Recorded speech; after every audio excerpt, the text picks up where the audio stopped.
Bonjour à tous, j'espère que vous allez bien. Alors quand on commence en magie, il y a des choses qu'on a tendance à faire et qu'il ne faudrait pas faire. Il y a des choses qu'on a tendance à ne pas faire et qu'il faudrait faire. Il y a pas mal de petits trucs qu'on fait un peu n'importe comment. Donc aujourd'hui, on va remettre ça dans l'ordre ensemble. Mais avant ça, générique.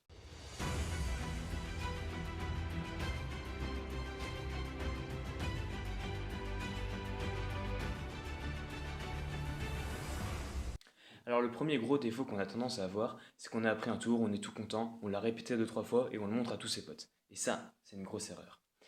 Un tour, ça se répète minimum 20 fois dans sa chambre, solo, face à un miroir, face à une caméra. Et au bout de 20 fois, on peut le présenter à quelqu'un qui nous dira ça c'est bien, ça c'est moins bien, il y a ça qui dépasse. Alors quand on s'entraîne sur deux axes, la technique et la manipulation. La technique, bah ça paraît évident, hein. Si jamais tu t'entraînes pas correctement, tu foires ta manip, et puis là le tour c'est fini. Et pareil pour la présentation en fait. Si jamais tu butes sur un mot, si jamais ce n'est pas naturel, si jamais ce que tu dis n'est pas clair, les spectateurs vont lâcher le fil du tour, et là pareil c'est fini.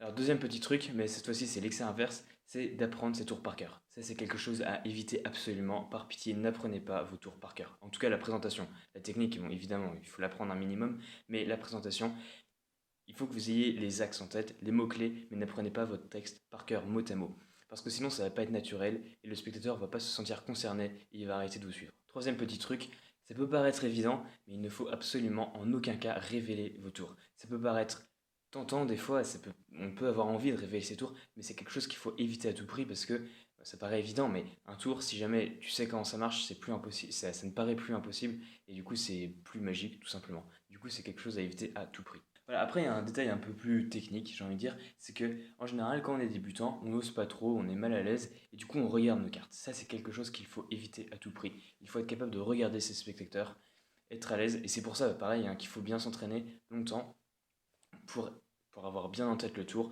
bien en tête le scénario, et comme ça on est à l'aise, on peut se décrocher de nos cartes et on peut regarder les spectateurs. Plus on maîtrise le tour, et plus on sera à l'aise, et plus on sera naturel. Cinquième petit truc, on a tendance au début à trop apprendre de tours. Des fois on en apprend plusieurs par jour, ça sert à rien.